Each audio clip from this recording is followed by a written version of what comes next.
We're being joined by Mr. Giorgio Cafiero, who's a CEO at the Gulf State Analytics and also a professor at the Georgetown University. And he's joining us live on this broadcast. Now, Professor, this is a question that a lot of people want to know at this point of time. It is 13 days since the hostilities broke out, 11 days since the crippling siege on Gaza. People at this moment want to know at what point of time will humanitarian aid be allowed to enter into Gaza? Do you think the conditions now are right that humanitarian aid will be allowed to enter in? Unfortunately, I think probably there is no reason to think that Israel's very horrific and intense military campaign will stop anytime soon. I think given the magnitude of the October 7 incursion that Hamas waged into southern Israel, I think the Israeli leadership is under a lot of pressure domestically within Israel to keep on pounding the infrastructure in Gaza.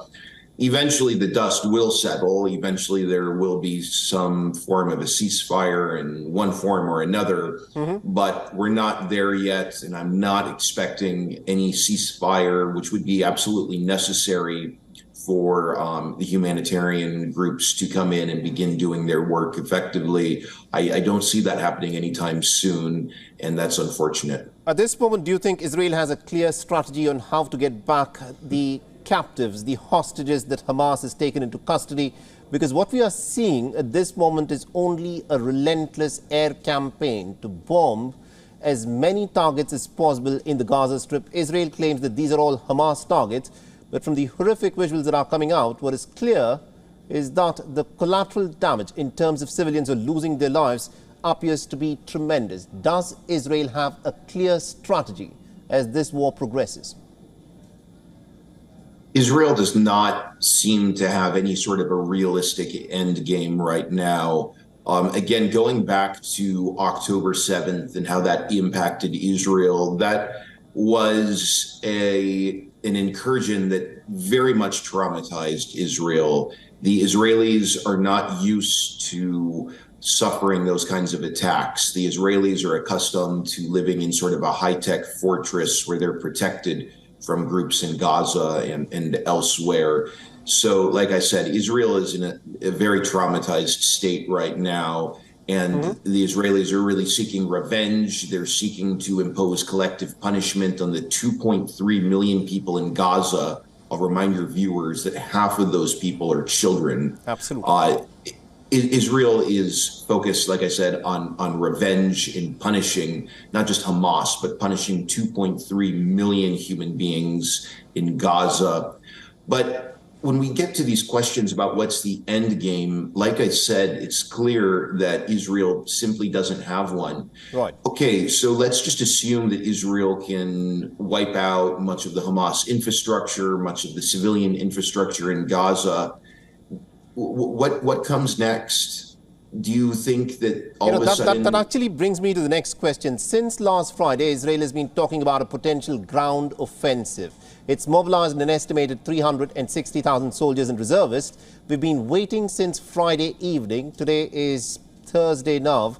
It's almost about a week, but the ground offensive hasn't begun. What do you think is holding the Israelis back? Well, it would be a very risky move. I personally do think that there will be a ground invasion, but I would assume that there are intelligent people in positions of authority in Israel who are contemplating the risks of that. There's no doubt that if Israel launches this ground incursion into the Gaza Strip, they could inflict a tremendous amount of damage on the people of Gaza and Hamas as an armed group. But there would also be an incredibly stiff resistance from the Palestinians on the ground. These are very urbanized areas, and there would be many Israelis who would get killed in such an operation. I don't know how much of a death toll the Israeli government and Israeli society thinks is bearable, but if they're being realistic, they need to understand that many in the IDF would lose their lives trying to reoccupy Gaza on the ground. Right. Now, Professor, Israel has blamed Hamas for the violence that has broken out, but there is no Hamas in the West Bank. And the information that is coming in is that there is violence that's also broken out in the West Bank. 7 Palestinians have been killed. What actually is going wrong here? Well, obviously, the conflict between the Palestinians and the Israelis goes back, far before the establishment of Hamas in the 1980s. If Hamas disappeared tomorrow somehow, there would still be a conflict between the Israelis and the Palestinians. Right. I think what is Israel's tactic now, and this is a tactic the Israelis have had for decades, is to try to pin all the blame on one actor that the West can see as extremely problematic or extremist or rejectionist, and just say that the conflict comes down to this one actor on the other side. Today, it's Hamas. In the past, it was Arafat, or it was Egypt's Jamal Abdel Nasser. But that's always Israel's effort, is to pin the blame entirely on one single malign actor.